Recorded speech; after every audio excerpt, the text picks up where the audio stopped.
يا رسول الله سلام عليك سلام عليك يا ربي. الحمد لله والصلاة والسلام على رسول الله وآله وصحبه، وبعد، فإن إنكار المنكر من أجل الأعمال وأفضلها، وبها يصلح الدين وينتشر الخير ويقل الفساد. وفي ترك الأمر بالمعروف والنهي عن المنكر ضرر بالغ وفساد ينتشر، ومن ذلك انتشار بدعة ما يسمونه بالحول بين المتصوفة. فمن أكبر وأكثر هذه المنكرات حضورا بينهم حول من يسمونه غورو سكمبل وبإندونيسيا جزيرة كليمنتان، حيث بلغ الحضور لهذه البدعة السنوية أكثر من 5 مليون قاصد لهذا العام في 5 رجب 1447 من الهجرة من جميع أنحاء العالم، نسأل الله السلامة. قال صلى الله عليه وسلم: لتأمرن بالمعروف ولتنهون عن المنكر، أو ليوشكن الله أن يبعث عليكم عذابا من عنده ثم تدعونه فلا يستجيب لكم. أقول في ذلك: لا تنتقد أهل الخطأ لا تنتصر، لا تنتقد أهل التصوف تنتصر للنفس، دعهم في طريقهم وسر، حتى التناصح قط لا ينبغي، إذ ذاك يورثنا التباغض ينتشر. أولا ترى كم الذنوب وكثرها، فيك الخطايا والرزايا ما كثر، فاسلك طريقك يا فتى، دع شأنهم لله خالقهم، تنبه واستنر. أو ما سمعت القول إذ قالوه دع للخلق خالقهم، تبصر واعتبر.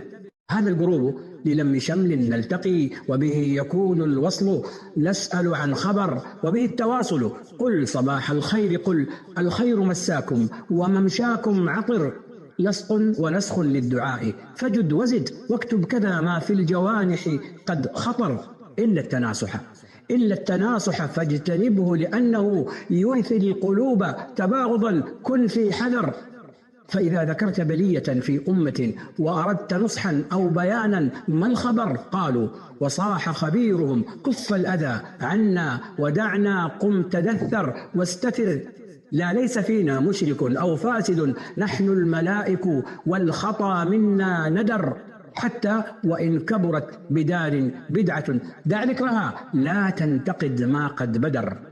فعجبت من هذر رموه بأسطر، كم خالفوا في قولهم خير البشر، لم يعلموا أن السكوت لمنكر يشعله نارا يفشه حد البطر.